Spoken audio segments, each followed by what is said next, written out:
వాళ్ళందరికీ good morning. యాక్చువల్గా మన భారతదేశంలో కావచ్చు, ప్రపంచంలో కావచ్చు, ఎక్కడ మతాలు కులాలు అనేవి ఎక్కడ లేవండి.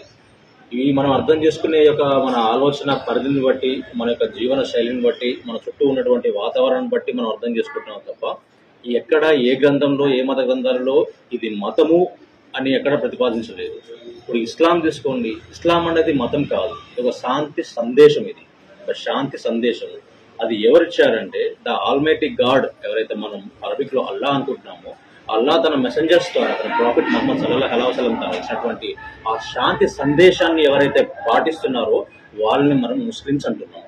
ఆ ముస్లిం అనేది ఈ మధు కావచ్చు, ఇక్కడ నరసింహరావు కావచ్చు, అక్కడ ఉన్నటువంటి షఫీబాయి కావచ్చు, ఎవరైనా కావచ్చు, ఆ శాంతి సందేశాన్ని పాటించి తన జీవనాన్ని సుగమం చేసుకుంటూ చుట్టూ ఉన్నటువంటి వారిని అసలు నిజం ఏంటిదని దావతిచ్చుకుంటూ ఒక ఆనందమైనటువంటి జీవితం గడిపే వాళ్ళందరినీ ముస్లిమ్సే అంటారు అనమాట. సో అది ఒక శాంతి సందేశమే తప్ప ఒక మతం కాదు. హిందూ మతం అనేది కూడా ఎక్కడ లేదండి, ఏ గ్రంథంలో పేర్కొనబడదు. సనాతన ధర్మం అనే పేర్కొనబడింది. ధర్మం సనాతన మీన్స్ మంచిది, అనాతన మీన్స్ ఎప్పటి నుంచో వస్తున్నది. ఎప్పటి నుంచో వస్తున్నటువంటి ధర్మాన్ని అందరూ పాటించడం చెప్పింది కూడా సనాతన ధర్మమే, హిందూ ధర్మం.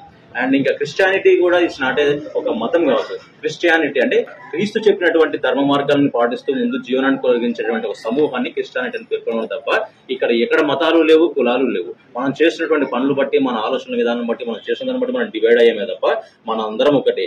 ఈవెన్ బైబిల్ తీసుకోండి, బైబిల్ తీసుకుంటే యెహోవా ఒక్కడే అంటారు అనమాట.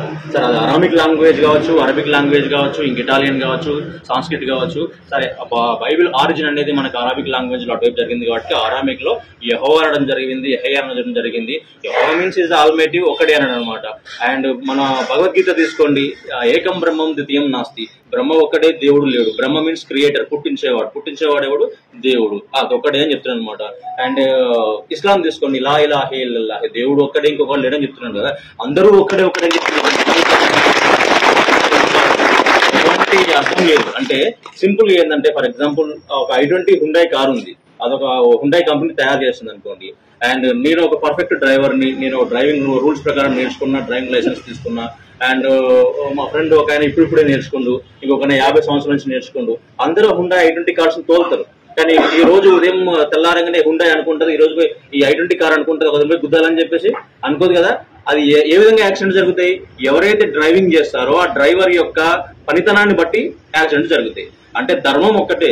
ఇక అర్థం చేసుకున్న వాళ్ళు ఎవరంటే డ్రైవర్స్ అనమాట. హుండాయ్ అనేది నథింగ్ బట్ ఒక కార్ అనేది, అది బైబిల్ కావచ్చు, ఖురాన్ కావచ్చు, భగవద్గీత కావచ్చు.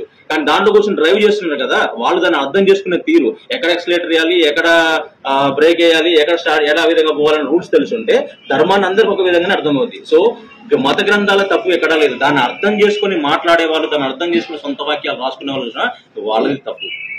అర్థమవుతుంది నేను చెప్పింది. So drivers makes mistake, car never. Car అనేది మిస్టేక్ చేయదు. మతం అనేది ఎప్పుడు తప్పు చెప్పదు. దాన్ని అర్థం చేసుకునే మన పరిజ్ఞానాన్ని బట్టి. ఇంకొకటి ఏంటంటే, ఈ గుళ్ళు, మసీదులు, ఈ చర్చిలు ఎందుకు పెట్టారో ఒక చిన్న కామన్ సెన్స్ అనమాట. ఇది ఎందుకు పెట్టారో తెలుసా? నా ఆలోచన విధానం వేరు, నేను దేవుడు అంటే ఇంకా వేరేది అనుకుంటా, లేకపోతే సమాజం అంటే ఇంకో నాకు వేరే కాన్సెప్ట్ ఉంటుంది. నాకు అర్థం చేసుకునే విధానం వేరు. ఎందుకంటే నాకు మా అమ్మ నాన్న చదువుకోలేకపోవచ్చు, లేకపోతే బాగా చదువుకున్న వాళ్ళే ఉండొచ్చు. ఒక్కొక్కరు డిఫరెంట్ ఫ్యామిలీస్ మనకు ఉన్నటువంటి సోషో ఎకనామికల్ ప్రాబ్లమ్స్ వల్ల అండ్ మనకున్నటువంటి పరిస్థితుల వల్ల అర్థం చేసుకునే సామర్థ్యము, భాషా పరిజ్ఞానము అండ్ మత గ్రంథాల్లో వచ్చినటువంటి ఏవైతే ఉన్నాయో అవి డిఫరెంట్ గా ఉండొచ్చు. దాన్ని అర్థం చేసుకోవాలంటే ఏం కావాలి?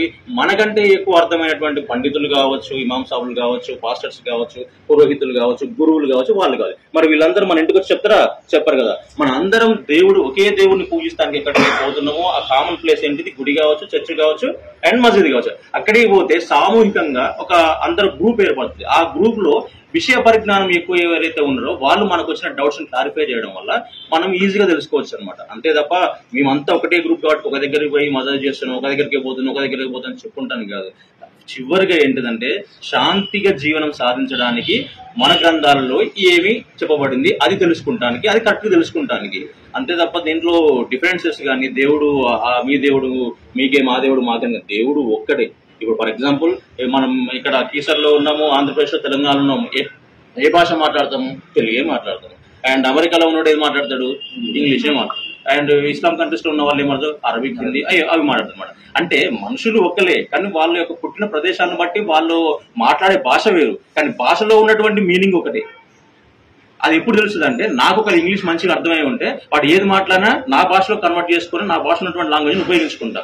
అంతే తప్ప అక్కడ గాడ్ అంటే ఇక్కడ ఇంకేదో అనే మీనింగ్ కాదు, ఇక్కడ దేవుడు అంటే ఇంకేదో మీనింగ్ కాదు.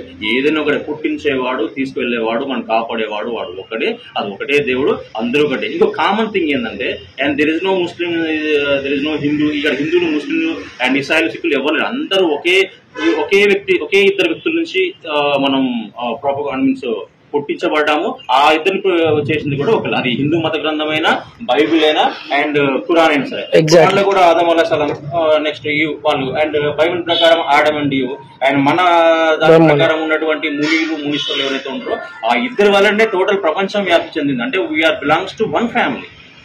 మన తల్లిదండ్రులు ఒకళ్ళే, మన పూర్వీకులు ఒకళ్ళే, అందరం అన్నాదమ్ములే. కాకపోతే పుట్టిన ప్లేసు, మనకు ఉన్నటువంటి భాషా పరిజ్ఞానం, మనకున్న జీవన శైలి గురించి మనం డివైడ్ చేయబడ్డమే కాదు. ఈ డివైడ్ అయినప్పుడు మళ్ళీ యూనిట్ కావాలంటే మనకేం కావాలా? సిమిలారిటీస్ కావాలా. అంటే ఇప్పుడు ఈయన నలుపుండు, నేను తెలుపున్నా, ఈయన పొట్టిగు, నేను పొడుగు, నేను బలవంతుడు, ఈ డిఫరెన్సెస్ మనకు అవసరం లేదు. సిమిలారిటీస్ ఏంది? మన కుటుంబం వాడే, మనవాడే, మన పూర్వీకుడే, నా చుట్టూ ఉన్నవాడే, నా బ్రదర్ లాంటి వాడే, నా ఇంటి పక్కన వాడే అని తెలుసుకున్నప్పుడు నువ్వు తినేటప్పుడు నీ పక్కింటి వాడు తినడా లేడా, నీకు ఏదైనా జ్వరం వచ్చినప్పుడు అరే ఇంకా చిన్నపిల్లలు ఎవరైనా జ్వరం వచ్చిందా, మన వంతుకి ఏదైతే సహాయం చేయబడదు అనుకో, సహాయం చేయాల్సిన అది చాలా ప్రతి మత గ్రంథం అదే చెప్తుంది అనుకోండి, ఎక్కడ కొట్లాడమని చెప్పలేదు. అండ్ అన్ఫార్చునేట్లీ మన కీసర్లో మేము వచ్చి 1.5 years 2 years అవుతుంది.